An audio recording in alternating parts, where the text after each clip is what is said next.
Salam damai sejahtera Tuhan turun atas setiap kita pada hari ini. Rasul Paulus kepada jemaat yang di Korintus berkata, "Sebab itu aku tidak berlari tanpa tujuan, dan aku bukan petinju yang sembarangan saja memukul. Tetapi aku melatih tubuhku dan menguasai seluruhnya, supaya sesudah memberitakan Injil kepada orang lain, jangan aku sendiri ditolak." Saudara-saudara kekasih di dalam Tuhan, kalau perempuan yang mengurapi Yesus tidak memiliki fokus untuk apa yang dia kerjakan, mungkin saat ini tidak ada catatan yang dapat kita pelajari dari apa yang dia buat.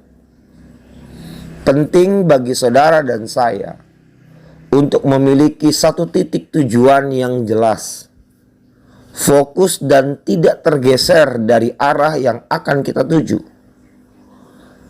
Apa itu fokus? Memahami panggilan pribadi dalam kehidupan ini.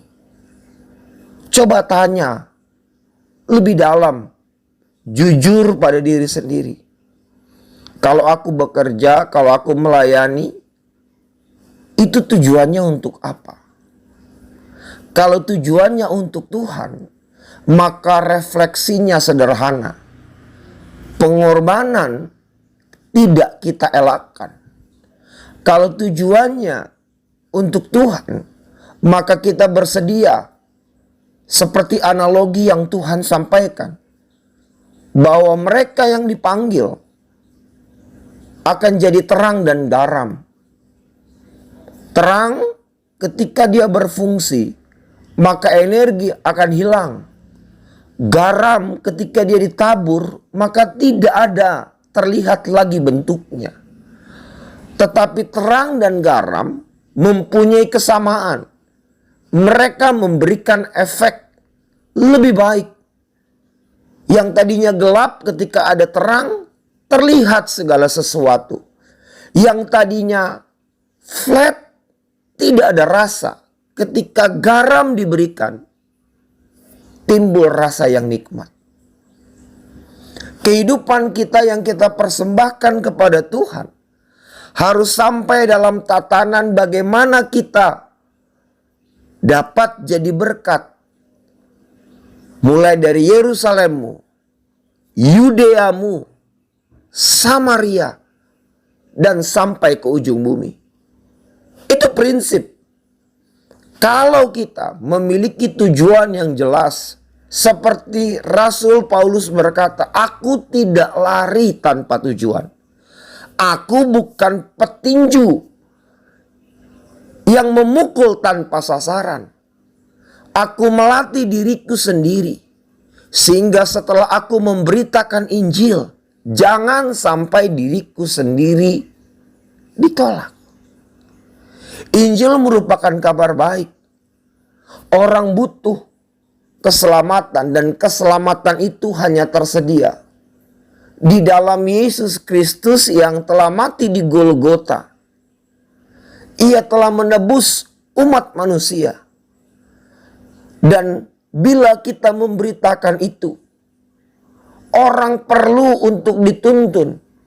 Bukan hanya terima keselamatan, tapi nikmati keselamatan dalam perjalanan kehidupannya untuk sampai pada kekekalan. Tugas siapa? Tugas saudara dan saya. Seperti apa yang disampaikan Rasul Paulus. Kalau saudara lihat, yang saya kutip adalah bagian terakhir dari 1 Korintus pasal yang ke-9. Di mana lembaga Alkitab memberikan judul pada 1 Korintus pasal yang ke-9. Hak dan kewajiban Rasul.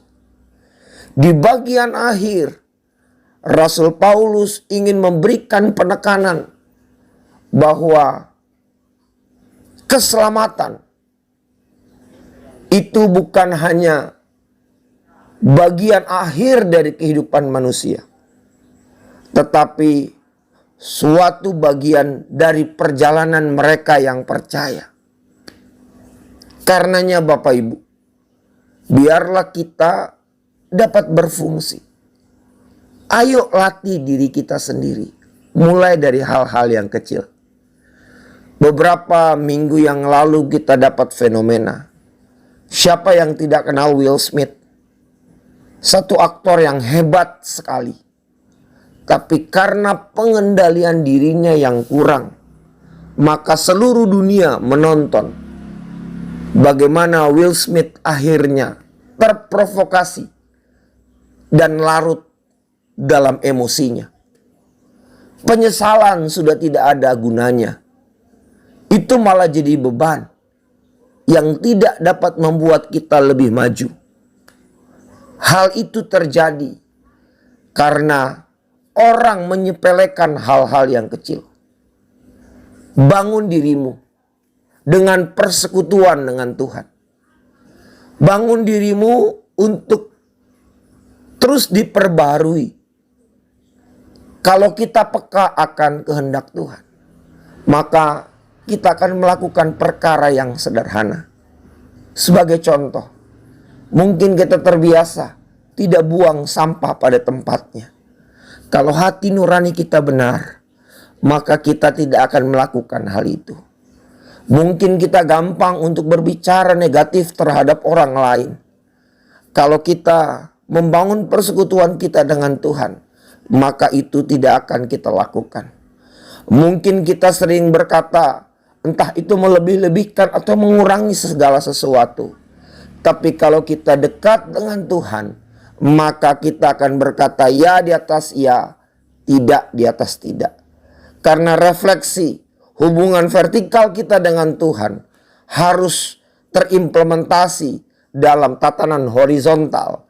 Dengan keluargamu, entah dengan orang tua dan anak, kakak adik, dengan rekan sekerjamu, dengan lingkungan tetangga-tetanggamu.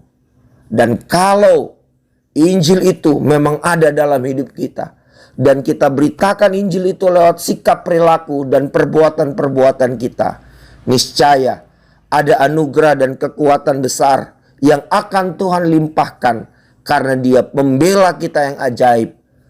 Amin.